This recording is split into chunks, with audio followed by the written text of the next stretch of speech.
Eh bien, on veut présenter ce culte au Seigneur. Merci Jésus pour ce temps que nous pouvons passer avec toi ce matin, en sachant Seigneur que tu es là au milieu de nous selon ta promesse, mais que tu es aussi Seigneur avec nos frères et sœurs qui n'ont pu se joindre à nous ce matin. Te demandons Seigneur de réconforter particulièrement ceux qui sont souffrants, mais aussi Seigneur d'être avec ceux qui se reposent, qui sont en vacances ou en congé. Seigneur, te demandons vraiment ta communion avec chacun, chacune d'entre nous. Merci Seigneur d'ouvrir nos cœurs à ta parole, à la louange, à l'adoration. Oui Seigneur, comme nous l'avons chanté, c'est ton esprit Seigneur revenant dans nos cœurs qui nous rafraîchit, qui nous renouvelle, et nous te demandons Seigneur ce matin de nous laisser renouveler par ton esprit en nous. C'est dans le nom de Jésus Père que nous te prions. Amen. Amen. Vaincre mes géants. Vous voyez que je suis à la page. Hein? Là. Oui, alors on ne m'a pas dit finalement David, il a vaincu Goliath. Oui, ah, ça va. Une année de bonheur pour la ville d'Ath, je ne sais même pas ce qu'on fait là ce matin, parce que c'est acquis déjà depuis hier. Voilà. Hier, donc, lors du casse-date, a eu lieu le combat traditionnel de David contre Goliath. Et ce que j'ai déjà dit, mais qu'on oublie souvent, pour les spectateurs, c'est l'occasion d'entendre en wallon, et tel que dans la Bible, le défi que se sont échangés le géant et David. On l'oublie parfois, hein, mais j'ai contrôlé hein, les paroles en wallon, c'est presque littéralement le texte biblique. Hein. Les échanges qu'ils font là, au moment avant de lancer le truc. Donc c'est intéressant quand même, je me dis c'est quand même formidable que la tradition populaire a maintenu à ce point un texte biblique finalement. Bon, maintenant c'est pas un texte biblique vraiment transcendant, sinon dans les paroles de David qui proclame sa confiance dans son Dieu face au Dieu païen que servait Goliath. Certains donc ont mis en doute l'existence des géants sur la terre, et pourtant il suffit d'aller sur Internet pour voir qu'il en existe encore aujourd'hui. Hein. Donc ça, je vous laisse faire, c'est pas spécialement intéressant, mais ça prouve quand même que tout ce qu'il y a dans la Bible n'est pas forcément inventé. Il semble toutefois que dans l'Antiquité, il existait carrément des races de géants dont la Bible se fait l'écho. Toutefois, elle explique leur existence avec les superstitions qui étaient celles de leur époque, comme dans beaucoup de mythologies anciennes. Les géants sont, d'après ce que la Bible dit, le résultat des relations des fils de Dieu, donc c'est comme ça qu'on appelait les anges, avec les filles des hommes.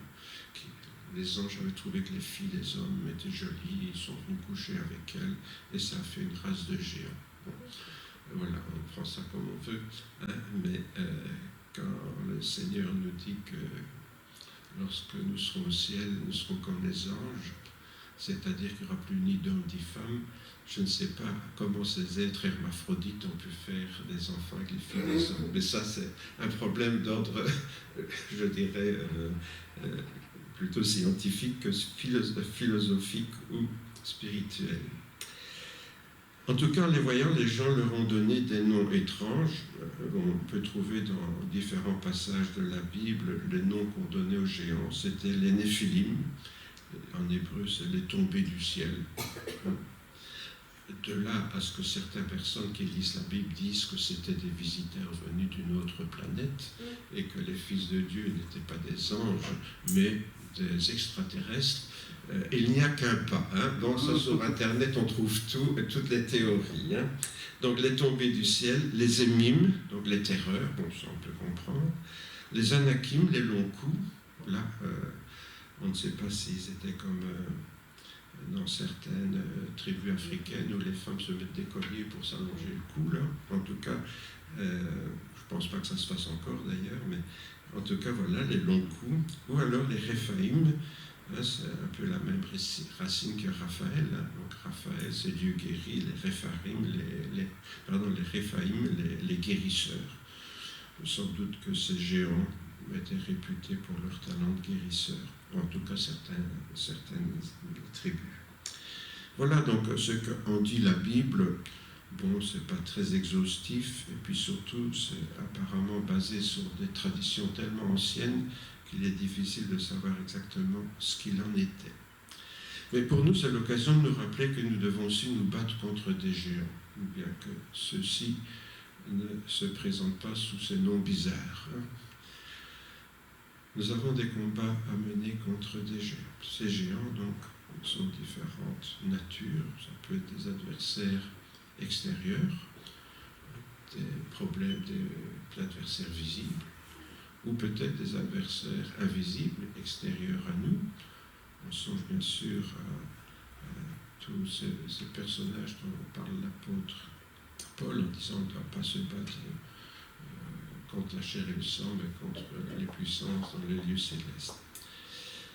Ça peut être aussi des adversaires intérieurs, soit physiques. On dit que certaines personnes, par exemple, se sont battues contre leur cancer jusqu'à la fin. Donc, c'est le genre de géant contre lequel, peut-être un exemple entre d'autres, contre lequel on pourrait devoir se battre.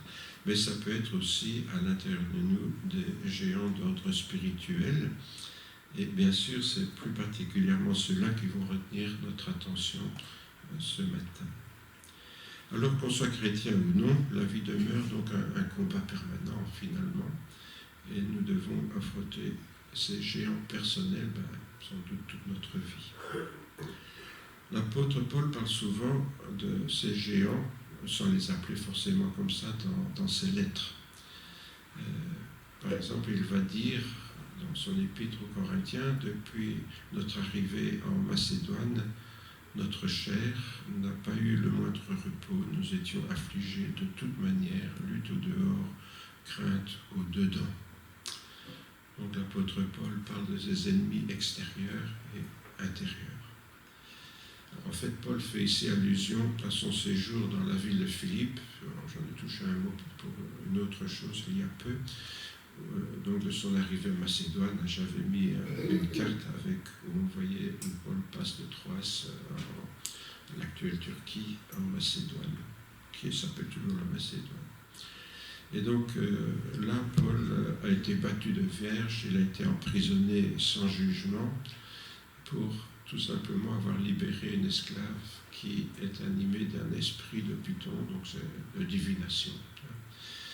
Et cet esprit donc agaçait Paul parce qu'elle le suivait sans cesse en disant « ceux-ci sont des serviteurs du Dieu très haut », etc. Et à la fin, Paul en a eu marre, il a chassé le mauvais esprit. Ce qui n'a pas fait l'affaire des patrons, de l'esclave, parce qu'elle leur apportait de l'argent en prédisant l'avenir aux gens qui venaient la voir.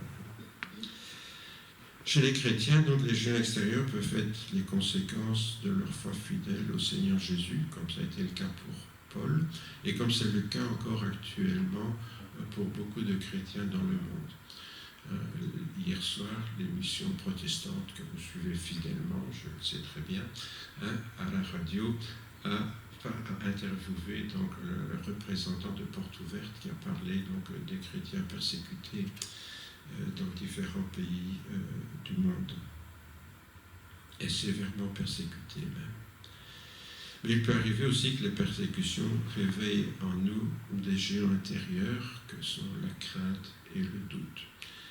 Et à ce propos, plus récemment, le pasteur André Brunson a été jeté en prison en Turquie en 2016. Je ne sais pas si vous vous en souvenez, parce qu'on a à un moment donné beaucoup parlé, parce que c'était un sujet de discussion entre Erdogan et le président précédent.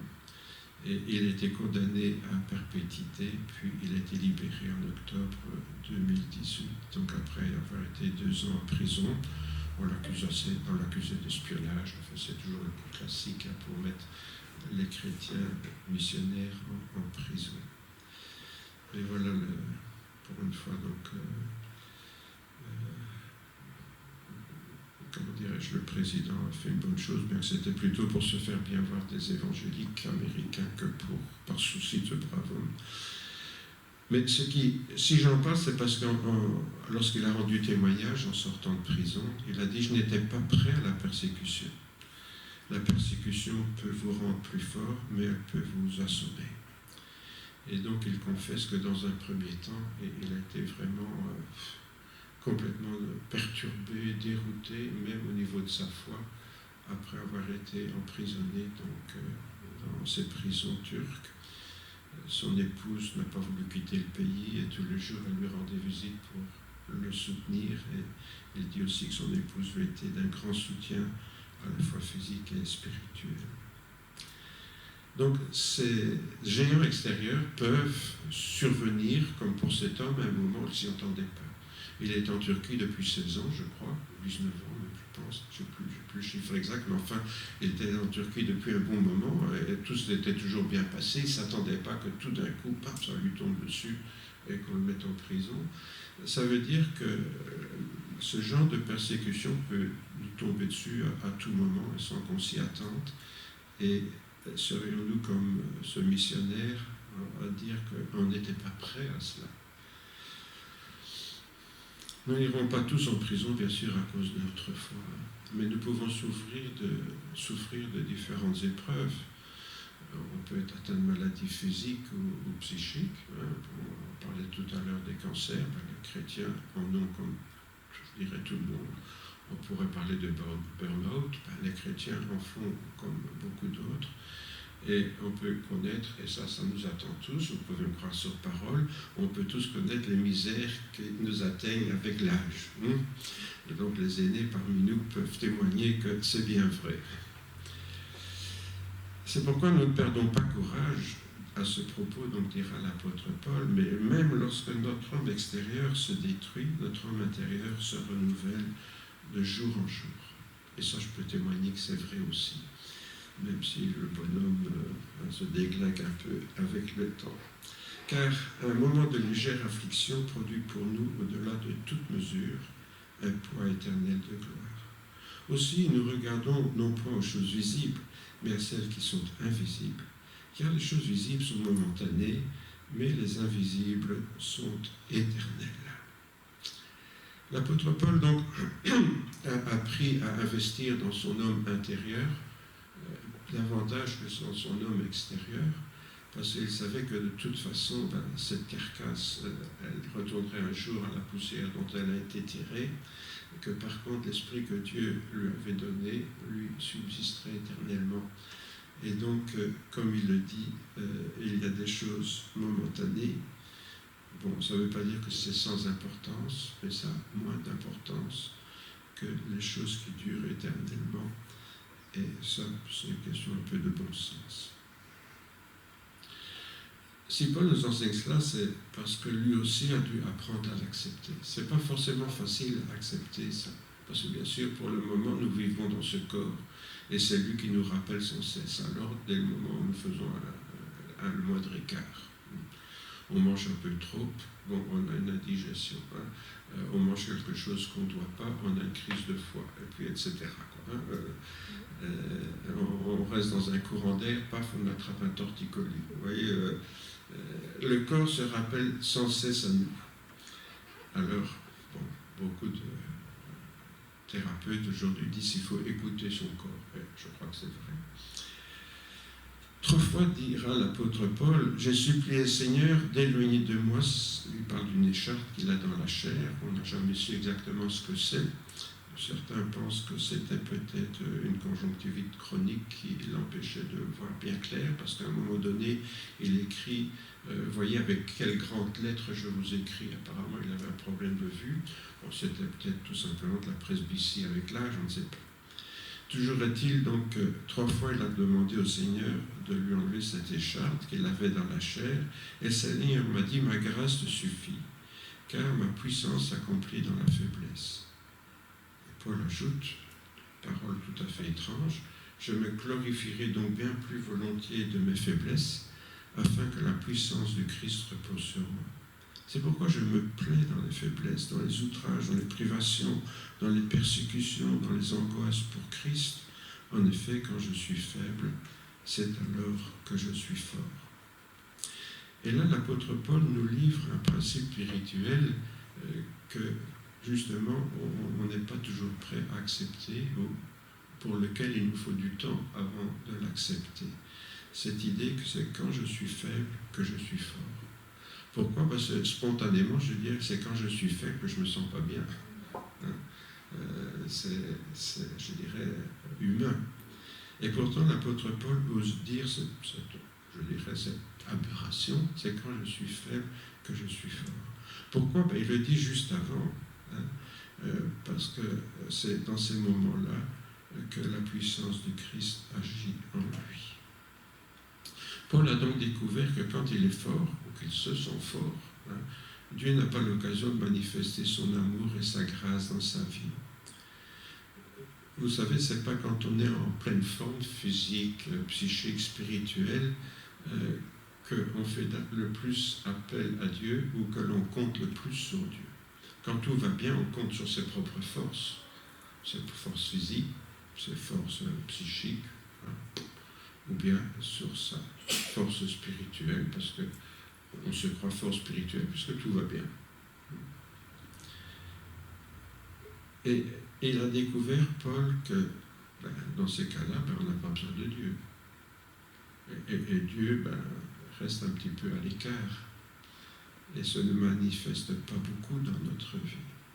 Mais quand il est faible, ou bien qu'il se sent faible, il ne peut plus compter que sur la grâce et l'amour de Dieu. C'est tout ce qui lui reste. Lorsque on n'a plus d'autre solution que cela, c'est forcément à Dieu que l'on vient. Et donc, dans ces conditions extrêmes, l'apôtre Paul a réalisé que c'est là que vraiment il prenait conscience de la présence de Dieu dans sa vie. Et c'est aussi le témoignage, je viens de parler des chrétiens persécutés, de la grande majorité des chrétiens qui sont persécutés.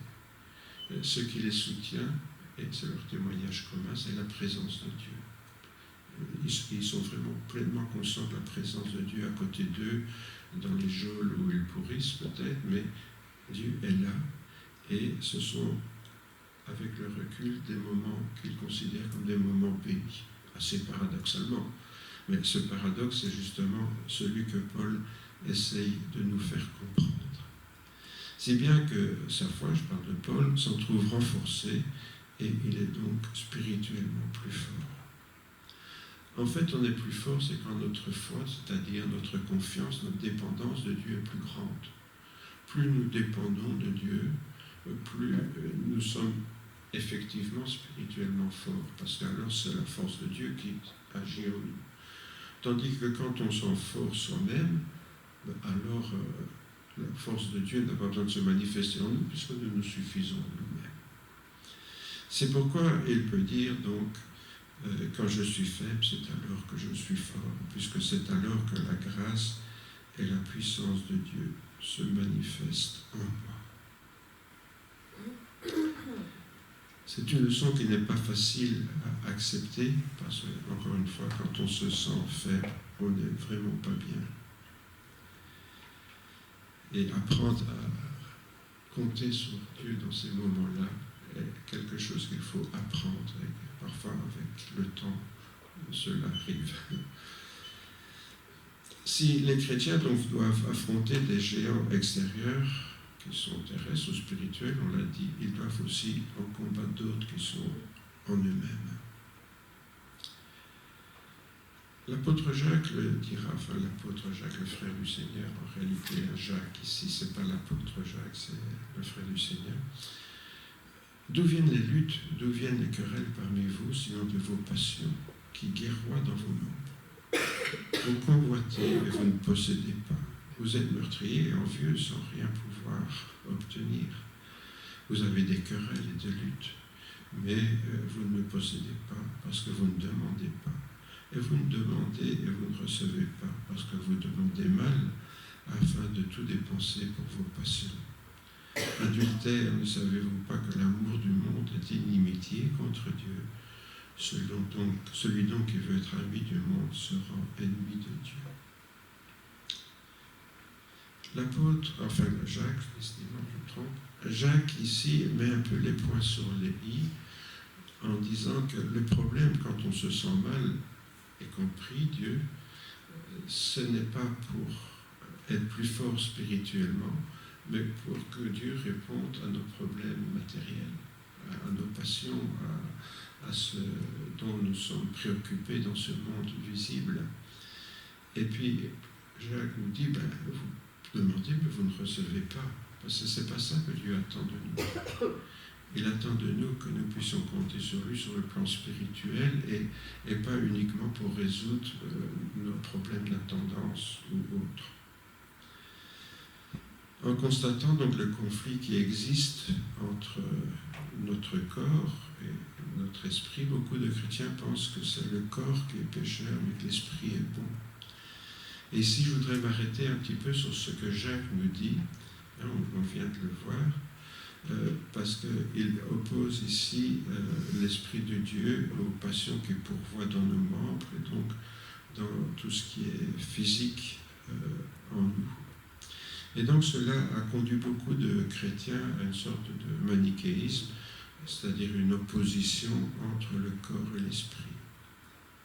Dans notre esprit que Dieu nous a donné, lui serait bon, et le corps qui, lui, est plus visible, c'est lui qui est pécheur. Et donc, c'est l'esprit qui est bon. En fait, lorsqu'on parle de notre corps animal, et c'est vrai, nous avons un corps qui fonctionne comme celui des animaux, il faut se rappeler que c'est Dieu qui l'a créé. Et toutes nos pulsions, tous nos instincts sont en nous, comme dans tous les animaux que Dieu a créés. Si j'ai des pulsions qui me poussent à manger plus que de raison, si j'ai des pulsions qui me poussent vers une femme qui n'est pas la mienne, ou vers un homme qui n'est pas le mien, c'est normal. Je suis un animal. Ces pulsions ne sont pas mauvaises. Si elles n'existaient pas en moi, en tant qu'être humain, il y a longtemps que la race humaine aurait disparu. Supposez que je n'ai pas d'instinct sexuel. Je regarderai ma femme comme je regarde, je ne sais pas moi, un légume, sans plus d'émotion. Et je ne lui aurais jamais fait de belles filles. Enfin, je trouve qu'elles sont belles quand même. Ma femme m'a un peu aidé, mais quand même. Donc, vous voyez, il faut reconnaître que ces instincts que nous avons tendance à trouver mauvais en eux-mêmes, en dehors de toute considération morale, sont bonnes, elles sont utiles, elles sont même nécessaires. Le problème, c'est quand, en tant qu'être humain, nous nous comportons comme des animaux et que nous ne contrôlons plus ces instincts. Un animal n'a pas besoin de contrôler ses instincts. D'ailleurs, il n'a pas envie de le faire. Ça ne lui vient même pas à l'esprit. Supposez qu'il en ait un. Un animal, il a envie, il fait. Il a envie, il prend. C'est normal, c'est un animal. Le problème, c'est que les hommes en viennent à être comme ça aussi, de plus en plus d'ailleurs, je trouve, depuis qu'il n'y a plus de religion. Et je ne parle pas seulement de la religion protestante, mais en Belgique, le christianisme n'existe pratiquement plus. Et malgré tout, ils mettent en évidence certaines valeurs qui ont disparu. Donc aujourd'hui, on se trouve dans un monde où le comportement est de plus en plus animal. Je suis marié, je vois une autre femme qui me plaît, je plaque ma femme, je vais avec. C'est normal, elle est plus jeune, elle est plus jolie, ma femme vieillit, donc pourquoi je serais avec une vieille femme quand je peux avoir une jeune qui est jolie et disponible? Je me comporte comme un être humain. Ah oui, mais je suis amoureux. Mais ça, l'amour, c'est pas l'amour, c'est de la passion. Et cette passion, elle est le fruit de nos pulsions animales. Elle n'est pas le fruit d'une réflexion intellectuelle, ni spirituelle, c'est purement instinctif. C'est l'animal qui se réveille, comme une bête en chaleur. Voilà, bon. Tout ça est purement animal, mais on veut couvrir ça sur le plan de passion amoureuse. Mais il n'y a pas d'amour là-dedans. C'est purement sexuel. Et donc, on est en train aujourd'hui donc de prendre cette pulsion animale, on dit, ben, vous voyez bien, c'est bien la preuve que ces pulsions sont mauvaises puisqu'il trompe sa femme, ou que je trompe ma femme, ou que j'ai envie de la tromper, ou je ne sais pas, hein, mais vous voyez bien que c'est mauvais. Mais non, ce qui est mauvais, c'est que mon esprit ne contrôle pas ça. On ne me dira jamais qu'un animal est pécheur, par exemple. Hein? Vous n'avez jamais entendu dire que mon chien a commis des péchés, devra laisser la confesse. Hein? J'ai jamais entendu quelqu'un qui disait ça. Hein? Par contre, Dieu a donné aux humains quelque chose que l'animal n'a pas, c'est un esprit à son image, qui doit contrôler le corps animal. Et donc, si mon corps animal n'est plus contrôlé par l'esprit, forcément, en tant qu'être humain, je me comporte comme un animal. C'est ça qui ne va pas. C'est pas que l'animal soit comme il est, ça c'est normal qu'il soit comme il est, et heureusement qu'il est comme il est. Mais le problème, c'est dès le moment où mon esprit ne contrôle plus cet être animal que je suis également. Alors, comme un petit dessin vaut mieux qu'un grand discours, paraît-il, je vous en ai fait un. Voilà, l'être humain, avec son esprit humain, l'âme psychique, hein, puisque vous savez que l'âme en grec s'appelle psyché, et le corps physique, le grec appelle soma. Et l'esprit humain, c'est pneuma, hein, le souffle. Hein, bon. Bien sûr, au-dessus de tout ça, il y a Dieu, hein, qui m'a donné le Saint-Esprit, si je suis chrétien. Et le Saint-Esprit, normalement, agit sur mon esprit. C'est là que se passent les choses entre l'être humain et Dieu. C'est au niveau de l'esprit. Donc l'esprit de Dieu et l'esprit humain communiquent, puisqu'ils sont de la même nature. Et cet esprit humain, sous l'action du Saint-Esprit, va contrôler le corps physique et l'âme psychique. Autrement dit, il va contrôler mes pulsions animales, mes instincts animaux et mes émotions, mes pulsions, je dirais, affectives. Il ne faut pas oublier aussi que le psychisme joue aussi sur le physique. La preuve, c'est qu'il y a des maladies psychosomatiques, ça va dans les deux sens. Hein. Un corps malade joue sur le psychique et un psychique malade joue sur le physique. Hein. C'est dans les deux sens. Donc, pour ce qui est bien comme pour ce qui est mal, notez bien. Hein. Donc ça, c'est l'être humain. Voilà. Hein. Maintenant, si je veux distinguer les choses, et dans cet être humain, l'esprit humain est ce qui caractérise sa nature spirituelle, ce qui est à l'image de Dieu. Et à côté de ça, l'âme et le psychisme sont ce qui caractérise l'animal, parce qu'en cas où vous ne l'aurez pas remarqué, ben les animaux ont aussi un psychisme et peuvent même avoir des problèmes psychologiques. Donc, le psychisme et le physique sont la partie animale qui est en nous, et comme je le montre dans ce petit schéma, ben c'est la nature spirituelle qui doit contrôler normalement ce que Dieu avait prévu au départ en créant l'être humain.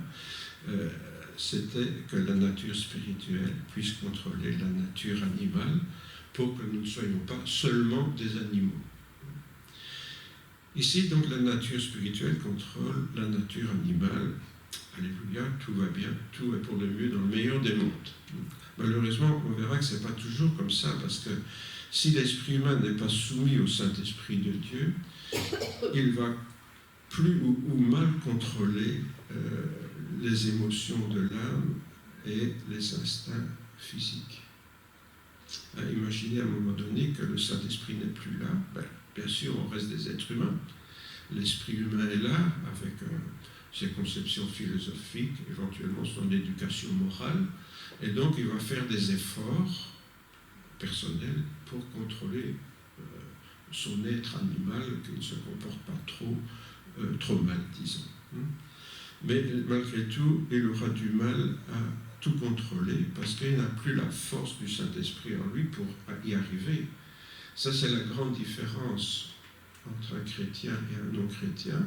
C'est que, normalement, un être humain qui a, je dirais, un certain idéal, va essayer de contrôler ses pulsions animales et ses pulsions, ses émotions psychiques. Mais il faut reconnaître que c'est une tâche difficile pour un être humain.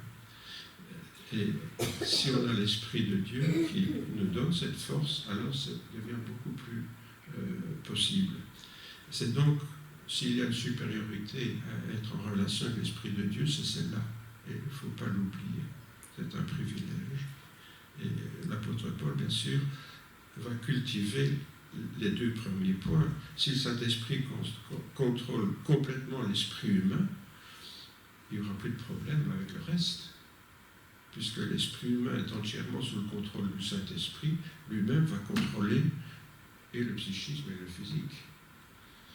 C'est rarement le cas, malheureusement, mais idéalement, c'était ce que Dieu aurait voulu.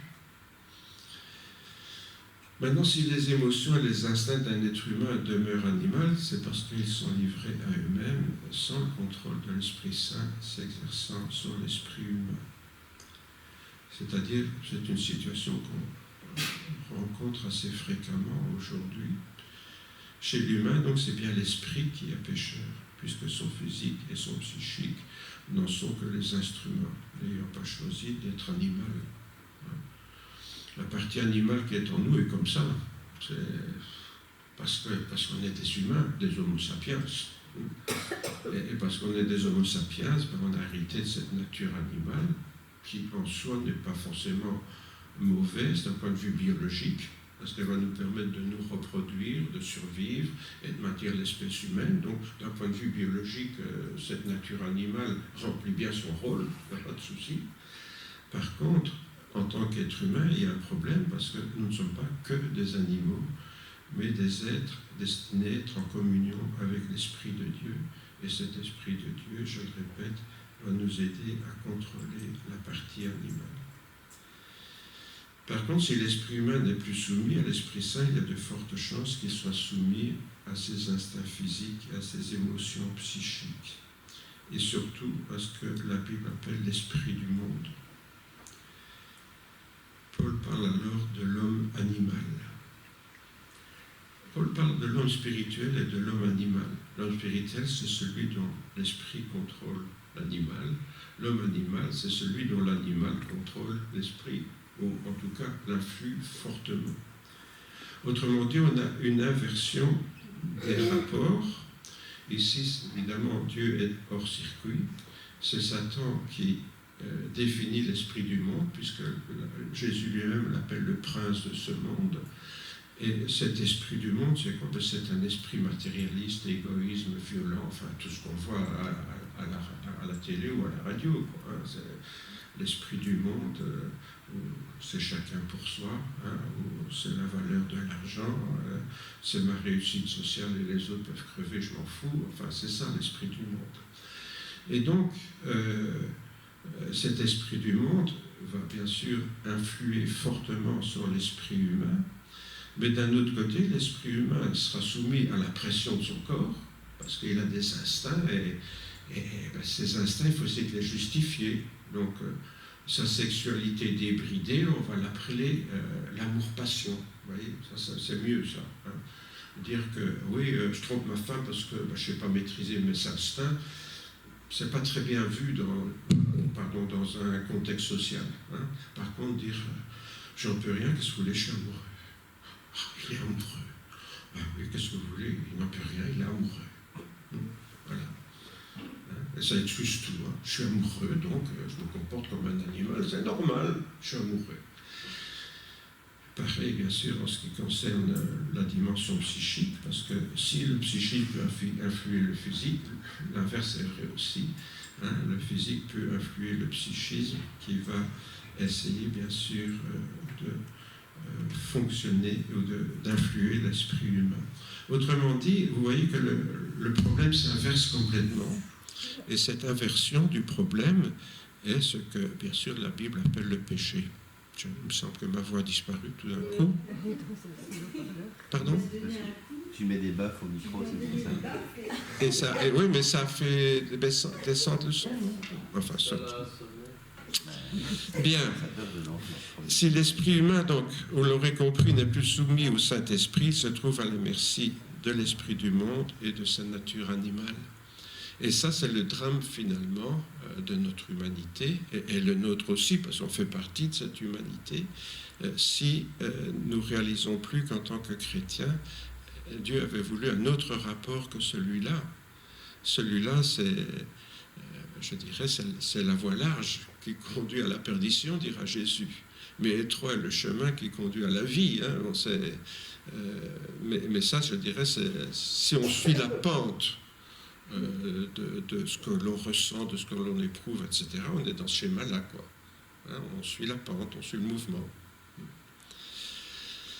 Ce sont donc ces émotions, ces instincts qui vont diriger sa vie, donc, mais ils vont le faire le plus souvent en fonction de l'esprit du monde, puisque les uns sont au service de l'autre. L'apôtre Paul dira donc aux chrétiens de Rome « Je prends plaisir à la loi de Dieu dans mon fort intérieur, mais je vois dans mes membres une autre loi qui lutte contre la loi de mon intelligence et qui me rend captif de la loi du péché qui est dans mes membres. Malheureux que je suis, qui me délivrera de ce corps de mort ?» De cette phrase est venue l'idée que le corps est mauvais. Vous voyez, pour beaucoup de chrétiens. Je vous disais tout à l'heure, beaucoup de chrétiens pensent « Ah oui, l'esprit est bon, mais c'est le corps qui est mauvais. » Non, le corps, il est l'instrument de l'esprit. Et il est l'endroit où l'esprit se manifeste. Et il est le terrain de jeu de l'esprit. Ce n'est pas le terrain qui est mauvais, c'est l'esprit qui le commande, qui le dirige. Vous voyez. Or, l'apôtre Paul le définit bien. Il voit une opposition entre son intelligence spirituelle, ce qu'il a compris de la foi chrétienne en tout cas, et de la loi qui est dans ses membres. Forcément, ce sont deux choses qui s'opposent, mais où l'esprit doit pouvoir commander et présider donc aux pulsions et aux instincts des membres. La loi du péché dont parle l'apôtre Paul, c'est justement l'inversion des rôles, hein, l'esprit humain soumis aux instincts physiques, aux émotions psychiques et à l'esprit du monde plutôt qu'à l'esprit de Dieu. Cette inversion des rapports donc, est ce que Paul appelle la loi du péché. Le péché, c'est donc l'inversion, on pourrait dire, du plan de Dieu. Lorsque, au lieu d'entrer dans le plan de Dieu, je fonctionne à l'envers. Voilà ce que la Bible appelle le péché. De nouveau? Remets-lui une baffe, Inès. Pardon? Remets une baffe en écho. Je ne sais pas, moi, ça revient là, non? Ah oui, on t'entend. Bon, enfin. Mais oui, mais je n'ai pas changé de place, là, ni le micro. Je ne sais pas, j'ai l'impression qu'il doit y avoir un problème quelque part qui n'existait pas avant, puisqu'avant, il n'y avait pas ce problème-là, c'est le même micro. C'est dans le micro qu'il y a un problème. Bon, fermez vos oreilles. Ça va mieux, là? On dirait, hein? Ouais. C'est le micro qui est mort. Il va falloir acheter un nouveau. Bon. Voilà. Je vais terminer là. Nous gémissons dans cette tente, nous dit Paul, parce que nous voulons non pas nous dévêtir, mais nous revêtir. Remarquez bien ça. Hein? Parce que nous voulons non pas nous dévêtir, mais nous revêtir, afin que ce qui est mortel soit absorbé par la vie. Ce n'est pas ce qui est mortel, le corps, qui doit disparaître, mais ce corps doit être absorbé par la vie, par le spirituel. Or, ce n'est pas en se débarrassant du corps qu'on va régler les problèmes. Ce qu'ont cru beaucoup de mystiques qui ont persécuté leur corps au travers de toutes sortes d'exercices pieux, de mortification. On portait le cilice, on se fouettait, etc. Parce qu'ils estimaient que c'est le corps qui est mauvais, donc il faut vraiment le mater. Vous voyez. Or, l'apôtre Paul dit, ça ne sert à rien. Ça ne sert à rien de vouloir se débarrasser de ce corps. Il est ce qu'il est. On peut taper dessus tant qu'on veut. Il restera toujours comme il est. Et celui qui nous a formés pour cela, c'est Dieu qui nous a donné les airs de l'esprit. Donc, vous voyez, Dieu nous a donné l'Esprit Saint. Donc, les airs, c'est un acompte de ce que nous connaîtrons dans l'éternité. Mais déjà maintenant, il nous a donné l'Esprit qui est en communion avec notre esprit. Et c'est ça qui est important, parce qu'à partir de là, on va pouvoir revêtir quelque chose, plutôt que de nous débarrasser du corps, il faut nous revêtir du spirituel. Nous sommes donc toujours pleins de courage, car nous marchons par la foi et non par la vue. Et nous aimons mieux quitter ce corps et demeurer auprès de Dieu, où les choses pourront se vivre pleinement. En clair, le problème du chrétien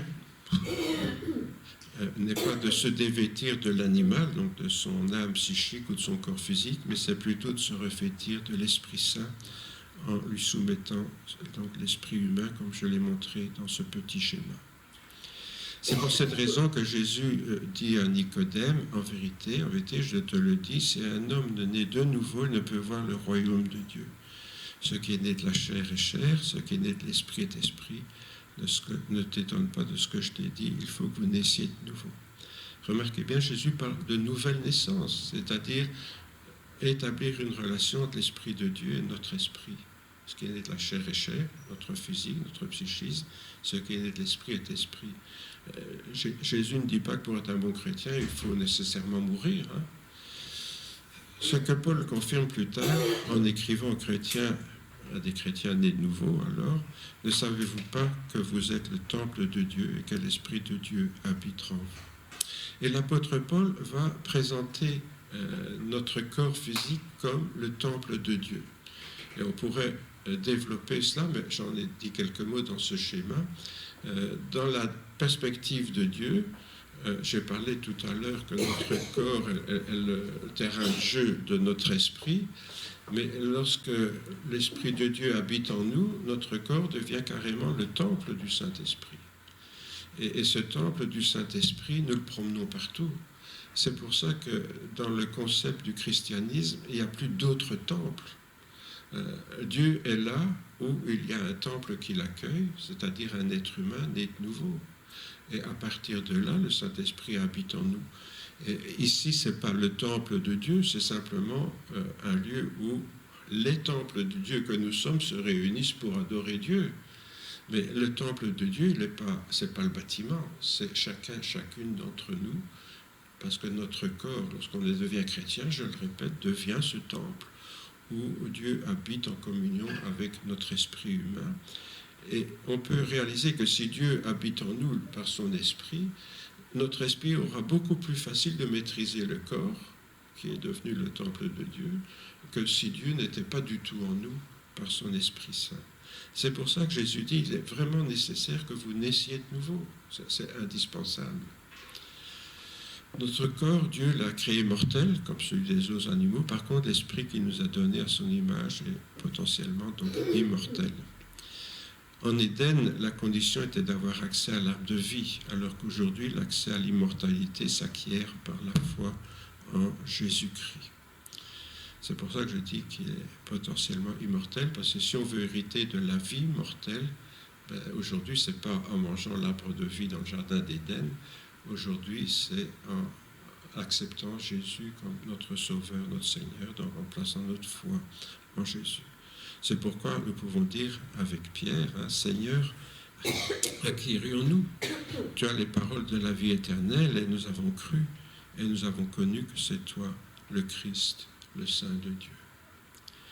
Dès le moment où on a rencontré le Seigneur Jésus, normalement, ce rapport de force qui foirait en nous va se rétablir. Alors il faut bien reconnaître que ça va se faire progressivement, parce que forcément, il y a un temps d'adaptation. On est d'accord avec le principe le jour où on se convertit, mais pour que ça devienne une réalité absolue dans notre corps, il faut vraiment tout un temps de soumission à l'Esprit de Dieu, afin qu'il puisse vraiment maîtriser tout ce qui est en nous et qui ne glorifie pas le Seigneur. Et vous pouvez me croire, ça prend toute une vie, et encore.